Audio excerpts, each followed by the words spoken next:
My little sister sold the last thing. My birth parents left me so she could buy matching hoodies with her friends. When I confronted her, she smirked and said, "Looks like I win again." I didn't say a word. That was 9 months ago. Yesterday, she called me crying from the back of a cop car. The first few months were great. I still remember being 6 years old and being told that I was finally getting my forever home. When my new parents picked me up, I was hugged for the first time. My little heart was filled with more love than I knew existed. "Thank you for loving me," I proudly exclaimed, smiling with my underdeveloped baby teeth. Looking back, I should have known it was too good to be true. A few months later, my mom realized she was pregnant. My parents called her a miracle baby because apparently they had been trying for 5 years before adopting me. Then, it started. I'd ask my mom to read me a bedtime story like usual, and she told me to read it myself. Or when I'd beg my dad to play catch, instead of racing me outside, he'd straight up ignore me or tell me to learn to entertain myself. But at the time, I figured that they were probably just busy with the pregnancy. So from then on, I tried to be the best big brother ever. I spent all my free time drawing pictures of our family, with her included, helping pick out baby toys, and making up lullabies to sing to my mom's stomach, because I knew what it felt like not to have a family, and I never wanted my little sister Ella to go through that. So when she was born, I let my parents treat her better than me. When it was my 7th birthday, and my parents completely forgot about it, I let them. When they stopped hugging me because they didn't want baby Ella to feel jealous, I let them. And when I turned 9 and they told me I had to do my fair share by spending 2 hours cleaning the house every day, guess what? I let them. All in the name of Ella having a happy childhood. All so I could have the best friend I always dreamed about, but I never got it. Because when Ella turned 7, the age I was expected to grow up, they doubled down on spoiling and coddling her. For her 7th birthday, they sold some of my clothes to help fund her birthday party.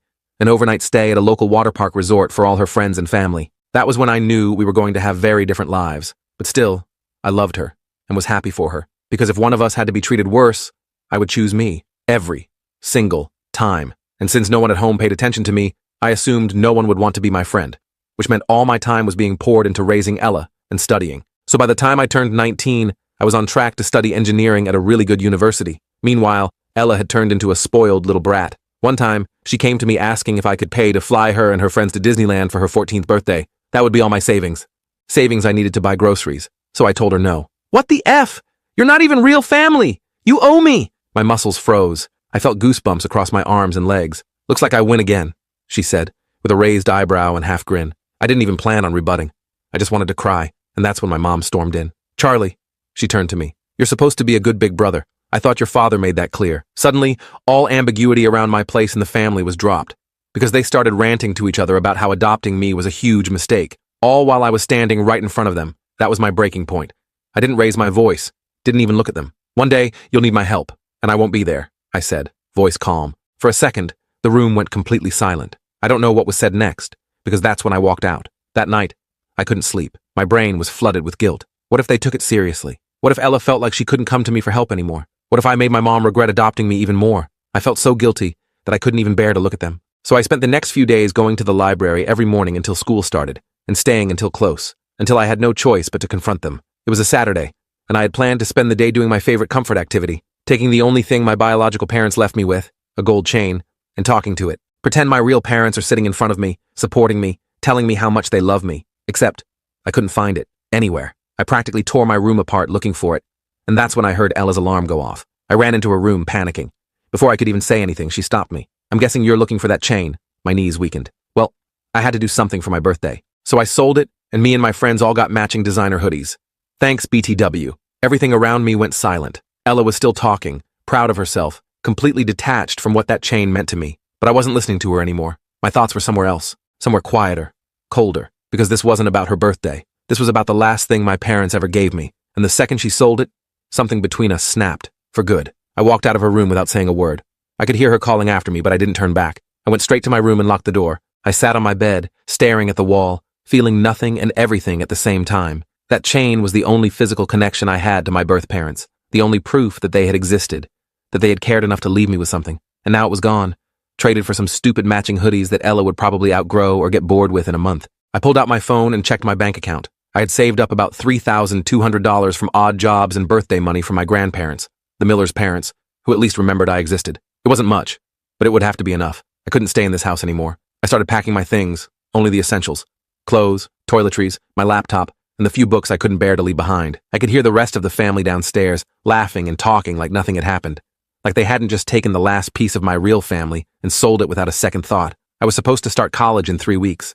The dorms wouldn't be open for another 2 weeks. I'd have to figure something out for those in-between days, but anything was better than staying here. Perhaps I could find a cheap motel, or maybe one of my few acquaintances from school would let me crash on their couch temporarily. Whatever happened, I knew I had to get out of this house where I'd never truly belonged. As I zipped up my backpack, I heard a knock on my door. It was David. "Charlie, dinner's ready. Your mother wants you to come down." My mother. That's a joke. I hadn't been her son since the day Ella was born. "I'm not hungry," I called back. "Don't be difficult," he said, his voice taking on that annoyed tone I'd become so familiar with. "Just come down and eat with the family." The family, as if I was part of it. I didn't respond. I heard him sigh and walk away. I waited until the house was quiet that night before I slipped out with my backpack. I left a note on my bed. "Gone to stay with a friend before college starts. Don't worry about me. They probably wouldn't anyway." I texted my only real friend from high school, Jake, asking if I could crash at his place for a couple weeks. We weren't super close, but he was one of the few people who actually talked to me. He lived with his parents in a small apartment, but they had a pull-out couch in the living room. I didn't tell him everything, just that I needed a place to stay before heading to college. "Sure, man. My parents won't mind. They like you," he texted back. I felt a weight lift off my shoulders. At least I had somewhere to go. I grabbed my backpack and headed out, walking the 3 miles to Jake's place since I didn't want to wake the Millers by starting my car. It was almost midnight when I arrived, sweaty and tired. Jake's mom answered the door in her bathrobe, looking concerned but not surprised. Jake must have told them I was coming. She gave me a quick hug and showed me to the couch without asking too many questions. That night, I slept better than I had in years, even on that lumpy pullout with springs digging into my back. The next morning, I woke up to the smell of bacon and coffee. Jake's mom had made breakfast for everyone, including me. She set a plate in front of me with a smile that reached her eyes. It was such a small thing, but it almost made me cry. When was the last time someone had made breakfast for me without expecting something in return? "Thanks, Mrs. Chen," I said, trying to keep my voice steady. "You're welcome, Charlie. You know you can stay as long as you need to." I nodded, not trusting myself to speak. Jake came in and grabbed some bacon, completely casual, like it was normal for me to be there. His dad joined us a few minutes later, nodded at me, and started talking about the baseball game from last night. No one asked why I was there or how long I was staying. They just accepted me. Around noon, my phone started blowing up with texts from Sarah. I ignored them at first, but they kept coming. "Where are you? Come home right now. We're worried sick. This is completely irresponsible." Sure. Now they were worried about me. I turned my phone off and helped Jake's mom with the dishes. Later that afternoon, my phone rang again. It was David this time. I almost didn't answer, but something made me pick up. "Charlie, where the hell are you?" he demanded. I told him I was staying with a friend before college started, just like my note said. "You can't just leave without telling us where you're going. Your mother is beside herself." I almost laughed. "Is she? Or is she just mad that there's no one to do the dishes and vacuum the floors? Don't be dramatic. You need to come home right now." "No," I said, surprising myself with how firm I sounded. "I'm not coming back. I'll pick up the rest of my stuff before I leave for college, but I'm not staying there anymore. This is about that stupid necklace, isn't it? We'll buy you another one." That's when I lost it. It wasn't a necklace. It was a chain, the only thing I had from my real parents, and you can't just replace it. "Your real parents? We're your real parents, Charlie. We raised you." "No, you didn't.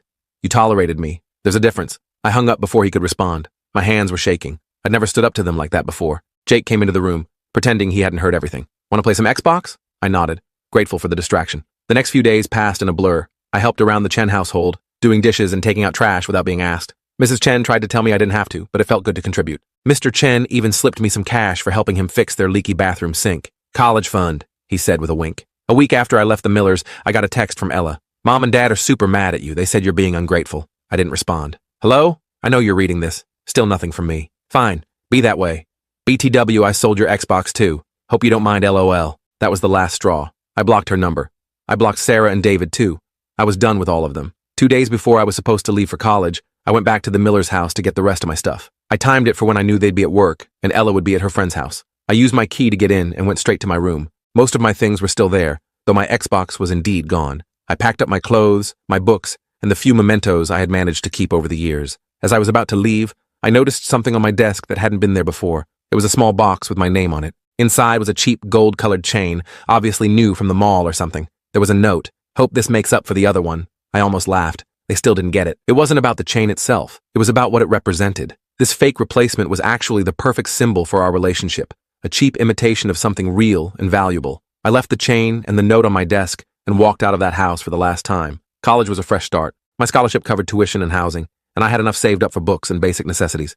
I got a part-time job at the campus library to cover everything else. For the first time in my life, I felt free. My roommate Thomas was a cool guy who minded his own business but was friendly enough. We got along well, mostly because we both respected each other's space. The classes were challenging but interesting, and I threw myself into my studies. Engineering wasn't easy, but it gave me something to focus on besides my messed-up family situation. About a month into the semester, I got an email from Sarah. I almost deleted it without reading, but curiosity got the better of me. "Charlie, I hope college is going well. We miss you at home. Ella has been asking about you. Please call when you can. Love, Mom. I didn't respond. 2 weeks later, another email came. Charlie, please respond. We're worried about you. Dad and I want to come visit. Let us know when would be a good time. Love, Mom. I deleted that one too. I wasn't ready to see them or talk to them. Maybe I never would be. Midterms came and went. I aced most of my classes, struggling only with Calculus 3. My professor suggested I join a study group, which turned out to be the best decision I could have made. That's where I met Riley, a mechanical engineering major with bright blue hair and the quickest mind I'd ever encountered. She explained complex concepts in ways that actually made sense. And for the first time, I felt like I was actually understanding the material rather than just memorizing formulas. Riley and I started hanging out outside of the study group. We'd grab coffee or pizza, talking about classes at first, then about everything else. She told me about her large, chaotic family, 5 siblings, parents who worked multiple jobs, grandparents who lived with them. I told her about the Millers, though I kept some of the worst details to myself. They sound like real pieces of work, she said, after I explained how they'd forgotten my birthday 3 years in a row. I shrugged. I'm better off without them. Probably. But it still sucks. Everyone deserves to have people who care about them. Something about the way she said it made my throat tight. I changed the subject quickly. Thanksgiving break came up faster than I expected. The dorms were closing, and I had nowhere to go. I considered getting a hotel room for the week, but that would eat up most of my savings. Thomas offered to let me come home with him to Chicago, but I didn't want to impose on his family. Riley solved the problem for me. Come home with me, she said casually one day while we were studying. My parents always make enough food to feed an army, and they love having guests. I hesitated. Are you sure? I don't want to intrude on your family time. She rolled her eyes. With 7 people in the house already, 1 more won't make a difference. Besides, my mom will be thrilled to have someone new to fatten up. So that's how I ended up spending Thanksgiving with Riley's family. Their house was small and crowded, with people constantly coming and going. Her parents worked opposite shifts, so someone was always cooking or cleaning or helping one of the younger kids with homework. It was chaotic and loud and absolutely wonderful. Riley's mom, Mrs. Martinez, took one look at me and decided I was too skinny. She spent the entire week trying to feed me at every opportunity. Her dad taught me how to change the oil in a car and didn't laugh when I got it all over my hands. Her siblings included me in their board games and inside jokes like I'd always been there. On Thanksgiving Day, when we all gathered around their extended dining table, actually 2 tables pushed together with mismatched chairs, Mrs. Martinez asked everyone to say what they were thankful for. When it was my turn, I found myself getting emotional. I'm thankful that Riley invited me here, I managed to say, and I'm thankful that all of you have made me feel so welcome. Mr. Martinez raised his glass. Family isn't always blood, kid. Sometimes it's who shows up when everyone else walks away. I had to look down at my plate to hide the tears in my eyes. This was what family was supposed to feel like. When we got back to campus after break, I had 3 more emails from Sarah and 1 from David. I deleted them all without reading them. I was moving forward with my life, and they weren't part of it anymore. Winter break was approaching, and once again, the dorms would be closing. This time, I didn't even have to worry about where to go. Riley invited me back to her house without me having to ask, and her parents called to insist I come. We've already got your stocking hung up, Mrs. Martinez told me over the phone. The day before we were supposed to leave campus, I got a call from a number I didn't recognize. Normally, I would have let it go to voicemail, but I was expecting a call about a summer internship I'd applied for, so I answered. Hello? Charlie? It's Grandma Miller. I froze. I hadn't spoken to David's mother since I left for college. Charlie? Are you there? Yeah, I'm here, I said, finding my voice. Hi, Grandma. Oh, thank goodness. I've been so worried about you. Sarah and David said you weren't responding to their messages. I've been busy with school, I lied. I'm sure you have. Your grandfather and I are so proud of you for getting that scholarship. She paused. We miss you, Charlie. We'd love to see you over the break. I hesitated. I had always liked my grandparents. They'd never treated me differently from Ella, and they always remembered my birthday. But seeing them would mean potentially seeing the rest of the Millers, and I wasn't ready for that. I already have plans, I told her. I'm staying with a friend's family. Oh, she sounded disappointed. Well, perhaps we could meet for lunch one day. Just the 3 of us. You, me, and your grandfather. We could come to you. I thought about it. Maybe. I'll have to check my schedule. That would be wonderful, dear. Here, let me give you my cell number so you can text me directly. After I hung up, I sat on my bed, feeling conflicted. Part of me wanted to see my grandparents. They had always been kind to me. But another part of me was afraid that seeing them would somehow pull me back into the Millers' orbit, and I'd worked too hard to escape that. I decided to think about it over break. Maybe I'd meet them for lunch after Christmas. Maybe not. It was my choice now. Winter break with the Martinez family was even better than Thanksgiving. Their house was decorated from top to bottom with Christmas lights, paper snowflakes made by the younger kids, and a slightly lopsided tree covered in homemade ornaments. There was always music playing, usually something with a Latin beat that got Mrs. Martinez dancing while she cooked. On Christmas morning, I was shocked to find a pile of presents with my name on them. Nothing expensive, mostly practical things like warm socks, a new backpack for school, and books. But each gift had been chosen with care, and each one came with a hug or a pat on the back. After dinner, while everyone was playing with their new gifts, I slipped away to my phone and texted Grandma Miller. Merry Christmas. I hope you and Grandpa are doing well. She responded almost immediately. Merry Christmas, Charlie. We miss you so much. Are you having a good day? We texted back and forth for a while. She didn't pressure me about meeting up, just asked about school and told me about their quiet Christmas at home. It was nice, uncomplicated. When I went back to the living room, Riley gave me a questioning look. Everything okay? I nodded. Yeah, just wishing my grandparents a Merry Christmas. She smiled. Good. Now come help me beat my brothers at Monopoly. The rest of break passed too quickly. Before I knew it, we were heading back to campus for spring semester. I felt recharged and ready to tackle my classes. I even agreed to meet my grandparents for lunch at a restaurant near campus the following weekend. When I saw them waiting at the table, both looking older than I remembered, I felt a pang of guilt for cutting them out along with the rest of the Millers.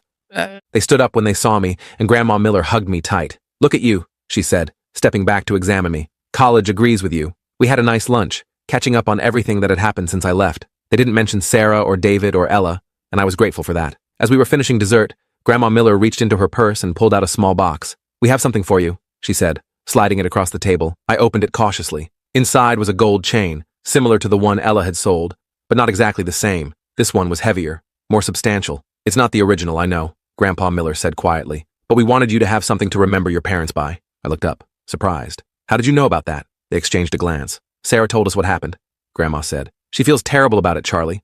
They all do. I closed the box and pushed it back toward them. I don't want their guilt gifts. It's not from them, Grandpa insisted. It's from us. We bought it with our own money because we know how much the original meant to you. I hesitated, then took the box back. Thank you. That's really thoughtful. They smiled, relieved. As we were saying goodbye in the parking lot, Grandma held onto my hand. They miss you, Charlie. They've realized how badly they treated you, and they want to make amends. I shook my head. It's too late for that. It's never too late for family to heal, she said gently. I didn't respond to that. I hugged them both and promised to stay in touch, but I made no promises about reconnecting with the rest of the Millers. As spring semester progressed, I threw myself into my studies and my growing circle of friends. Riley and I were getting closer, though neither of us had made a move to be more than friends. I liked where we were, and I wasn't in a rush to complicate things. In March, I got an email from Sarah with the subject line, "Please read.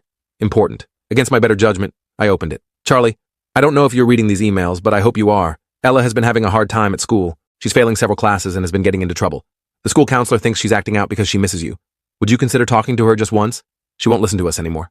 Love, Mom. I stared at the email for a long time before closing it without responding. It wasn't my responsibility to fix Ella's problems. They had made it clear for years that I wasn't really part of their family. Why should I step in now? But the email nagged at me. Despite everything, I still cared about Ella. She was just a kid, and she'd been raised to be entitled and spoiled. That wasn't entirely her fault. A week later, I got another email, this time from David. Charlie, I know we've made mistakes. Many mistakes. But Ella is in serious trouble. She was caught shoplifting yesterday. The store isn't pressing charges because it's her first offense, but she needs help. She needs her big brother.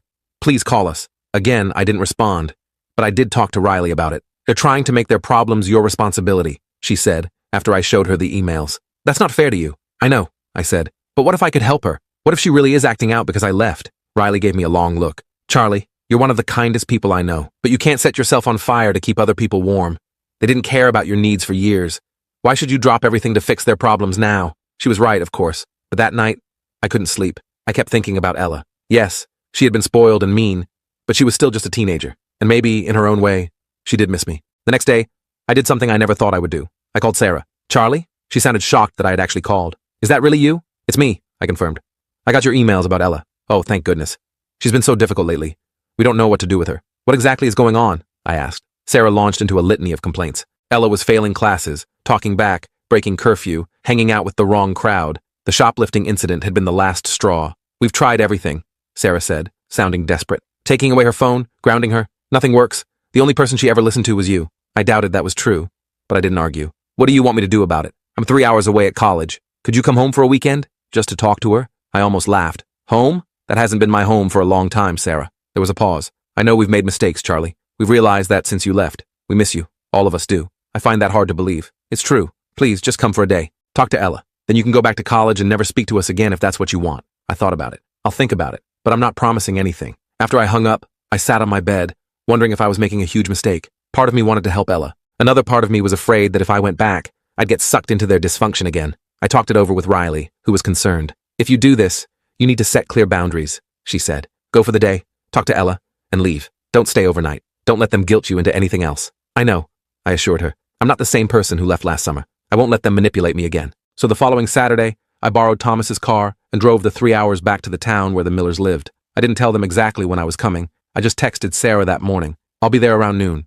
I'm only staying for a few hours. As I pulled up to the house, my stomach was in knots. I hadn't been back since I'd grabbed the last of my things before college. It looked exactly the same from the outside, but it felt completely different to me now. This wasn't my home anymore. It was just a house where I used to live, I took a deep breath and knocked on the door. Sarah answered almost immediately, like she'd been waiting by the window. "Charlie?" she said, her eyes filling with tears. "You came." I nodded, not trusting myself to speak. She stepped aside to let me in, and I walked into the house that had never really been my home. I stepped into the living room and immediately noticed how quiet it was. No TV blaring, no music, no Ella shouting at her friends on the phone, just silence. "Where's Ella?" I asked, getting straight to the point. "In her room," Sarah said. "She doesn't know you're coming. We thought it might be better as a surprise." David appeared from the kitchen, looking uncomfortable. "Charlie, thanks for coming." I nodded but didn't say anything. The awkwardness was thick enough to cut with a knife. I glanced around the living room, noticing small changes. New curtains, different throw pillows on the couch, a family photo on the wall that must have been taken after I left. "I'll go get Ella," Sarah said, heading for the stairs. While she was gone, David cleared his throat. "You look good. College treating you well?" "Yeah, it's great," I said, not elaborating. I wasn't here for small talk. A few minutes later, I heard footsteps on the stairs. Ella appeared, looking nothing like the confident, bratty kid I remembered. Her hair was unwashed, pulled back in a messy ponytail. She was wearing sweatpants and an oversized hoodie. When she saw me, she froze. "Charlie?" Her voice was small, uncertain. "Hey," I said, trying to keep my tone neutral. She just stood there, staring at me like I was a ghost. Then she turned and ran back upstairs. I heard her bedroom door slam. Sarah sighed. "She's been like this for months. Up and down. One minute she's screaming at us, the next she's crying in her room. What do you want me to do about it?" I asked. "Just talk to her," David said. "She won't listen to us anymore." I headed upstairs without another word. I knew the way to Ella's room by heart, even though it had been months since I'd been there. I knocked on her door. "Go away," she shouted. "It's Charlie," I said. "Can I come in?" Silence. Then the sound of footsteps. The door opened a crack, and Ella peered out at me. "Why are you here?" she asked. "Your parents called me. Said you were having trouble." She rolled her eyes. "Of course they did. They can't handle me on their own. Can I come in?" I asked again. She hesitated, then opened the door wider. Her room was a mess. Clothes everywhere, empty soda cans on her desk, bed unmade, very different from the pristine princess room it used to be. I sat down on her desk chair while she flopped onto her bed. For a minute, neither of us spoke. "So," I finally said, "shoplifting, huh?" She shrugged, picking at a loose thread on her comforter. "It wasn't a big deal. Just some makeup. It is a big deal if you got caught. Could have gone on your record. Whatever. Not like it matters." I studied her for a moment. "What's going on with you, Ella? This isn't like you." She laughed, but there was no humor in it. "How would you know? You left." "Yeah, I did. After you sold the only thing I had for my biological parents." She had the decency to look ashamed at that. "I didn't think it was that important." "BS," I said, surprising both of us with my language. "You knew exactly what you were doing." She didn't deny it. She just looked down at her hands. "Look," I said, softening my tone. "I'm not here to rehash old stuff. I'm here because your parents are worried about you. They're not worried about me," she said bitterly. "They're worried about how I make them look. Perfect parents with their perfect miracle baby who's suddenly not so perfect anymore." That hit close to home. It was exactly how I'd felt growing up, like I was just a prop in their perfect family narrative. "Is that why you're acting out? To mess up their perfect image?" She shrugged again. "Maybe. I don't know. Everything just sucks now." "Since when?" "Since you left," she admitted quietly. "Everything changed after you left. Mom and Dad fight all the time. Dad sleeps in the guest room most nights, and they're always watching me, waiting for me to screw up. I hadn't expected that. I figured they'd just go on with their perfect little family once I was out of the picture. That's not my fault," I said. "I know," she said, "but I miss you, and I'm sorry about the chain. I was a real beach." I was surprised to hear her apologize. That wasn't like the Ella I knew. "Yeah, you were," I agreed. "But you were also a kid who never heard the word no." She actually smiled at that. "True. I was super spoiled. We talked for almost an hour. Really talked. Maybe for the first time ever. She told me about her new friends. Not the best influence from the sound of it. About how she was failing math and science. About how she felt like she couldn't do anything right anymore. I told her about college, about my engineering classes, about Riley and her family. I didn't sugarcoat anything, but I didn't try to make her feel bad either. "So what now?" she asked, when we'd run out of things to say. "Are you coming back home?" "No," I said firmly. "This isn't my home anymore. I have my own life now." Her face fell. "Oh, but that doesn't mean we can't stay in touch," I added. "You can text me. Call me if you need to talk." "Really?" She looked hopeful. "Yeah, you're still my sister, Ella. That hasn't changed." She nodded, blinking back tears. "I really am sorry, Charlie, about everything." "I know," I said, and I believed her, which surprised me. When we went back downstairs, Sarah and David were waiting anxiously in the living room. They both looked up when we entered. "Everything okay?" Sarah asked. "We talked," I said simply. "I need to head back to campus now." "Already?" David frowned. "We thought maybe you'd stay for dinner." "No, I need to get back. I have a study group tomorrow morning." Sarah looked disappointed but nodded. "Of course. Your studies come first." As I was getting ready to leave, Ella surprised me by giving me a hug. "Thanks for coming," she whispered. I hugged her back, realizing it was the first time we'd hugged in years. "Remember what I said. You can call me anytime." Sarah walked me to the door. "Charlie, before you go, your father and I want to apologize. For everything. We know we treated you unfairly." I looked at her. Really looked at her. She seemed sincere, but it was too little. Too late. "I appreciate that," I said, "but it doesn't change anything. We'd like a chance to make it up to you," David said, joining us at the door. "To be a family again." I shook my head. "I have a family now. People who actually care about me. They both flinched at that, but I didn't regret saying it. It was the truth. Take care of Ella, I said. She needs parents, not friends. Set some boundaries. Be consistent. They nodded, looking lost. I almost felt sorry for them. Almost. I drove back to campus, feeling lighter somehow. Seeing the Millers again had confirmed what I already knew. I was better off without them. But talking to Ella had been good. Maybe there was hope for her yet. When I got back to my dorm, Riley was waiting for me in the common room. How'd it go? She asked. I filled her in on everything as we walked to the cafeteria for dinner. She listened without interrupting, which was one of the things I loved about her. So you're going to stay in touch with Ella? She asked when I finished. Yeah, I think so. She's just a kid, you know? And maybe if she has someone to talk to who isn't Sarah or David, she'll get her act together. Riley smiled. You're a good brother, Charlie, even after everything they put you through. The next few weeks were busy with midterms and projects. Ella texted me a few times, mostly normal teenage stuff. She was trying harder in school, she said. Had broken up with her boyfriend who was kind of a loser anyway. It wasn't deep conversation, but it was something. Sarah emailed me once, asking if I'd reconsider coming home for spring break. I politely declined, telling her I was going to Riley's again. She didn't push it, which I appreciated. My grandparents continued to reach out regularly. I met them for lunch again, and this time, it was easier. They didn't mention Sarah or David, and I was grateful for that. They were the only part of the Miller family I still wanted in my life. As the semester wound down, I started making plans for the summer. I'd landed an engineering internship in the same city as our university, which meant I could stay in the area. Riley had gotten a research position on campus, so she'd be around too. One evening in late April, Riley and I were studying in the library when my phone rang. It was Ella. I almost sent it to voicemail. We were in the quiet zone. But something made me answer. Hello? I whispered, stepping out into the hallway. Charlie? Ella's voice was shaky. Can you talk? Yeah. What's up? Mom and Dad are getting divorced. I wasn't entirely surprised, given what Ella had told me about them fighting, but I was surprised that they'd actually made the decision. Are you okay? I asked. I don't know, she said. Dad moved out last week. Mom's been crying a lot. It's weird. I'm sorry, Ella. That's rough. Yeah. She was quiet for a moment. Dad wants me to live with him, but his new place is across town. I'd have to change schools. What do you want to do? I don't know. Mom needs me, but it's hard being around her right now. She's so sad all the time. We talked for almost an hour. I mostly just listened. When we finally hung up, I went back into the library to find Riley packing up our stuff. Everything okay? She asked. The Millers are getting divorced, I told her. Wow. How do you feel about that? I thought about it. Honestly, I don't really feel anything.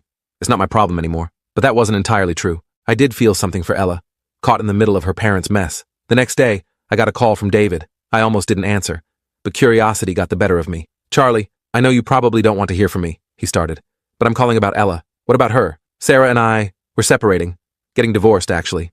Ella's taking it pretty hard. She told me, I said. Oh, he sounded surprised. Well, I'm worried about her. She's shutting down again, not talking to either of us. What do you want me to do about it? I asked, echoing my question from months ago. I was hoping maybe she could visit you for a weekend, get away from all this for a bit. I hadn't expected that. Visit me? At college? Just for a weekend. She looks up to you, Charlie.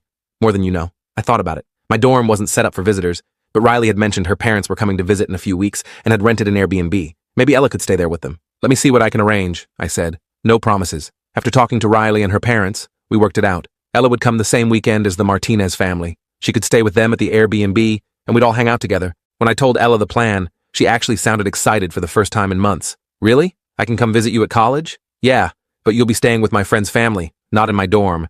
And you have to be on your best behavior. These people are important to me. I will. I promise. The weekend of the visit arrived quickly. I was nervous about Ella meeting Riley's family. What if she reverted to her spoiled brat persona? What if she embarrassed me? But I needn't have worried. From the moment David dropped her off at the Airbnb, Ella was polite and friendly. She helped Mrs. Martinez make dinner, played board games with Riley's younger siblings, and didn't complain once about the cramped quarters. On Saturday, we all went to a local fair. Ella stuck close to me, taking everything in with wide eyes. At one point, she pulled me aside. Your friend's family is really nice, she said. Yeah, they are. Is this what a normal family is like? The question caught me off guard. I don't know if there's such a thing as a normal family, but they're good people. They care about each other. She nodded thoughtfully. I wish our family had been more like this. Me too, I admitted. By Sunday afternoon, when it was time for Ella to go home, she seemed reluctant to leave. She hugged everyone goodbye, including Riley's parents, whom she'd just met 2 days ago. Can I come visit again sometime? She asked me, as we waited for David to pick her up. We'll see, I said. Maybe this summer? When David arrived, he looked surprised to see Ella smiling and relaxed. Looks like you had a good weekend, he said. The best, she replied. Charlie's friends are awesome. As they were leaving, David pulled me aside. Thank you for this, Charlie.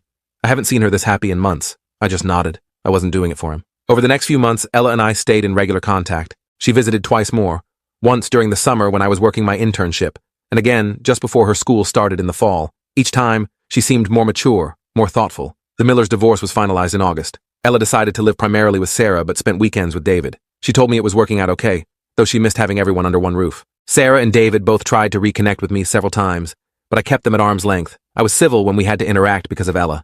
But that was it. Some wounds were too deep to heal completely. As for me, I was thriving. My internship turned into a part-time job I could do during the school year. My grades were excellent, and Riley and I had finally admitted our feelings for each other and started dating. One day in October, I got a small package in the mail.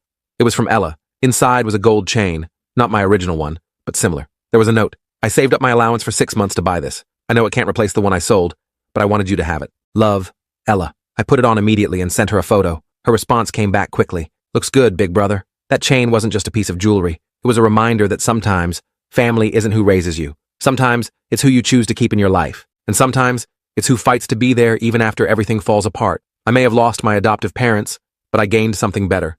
A real sister, friends who became family, and the knowledge that I was worthy of love all along.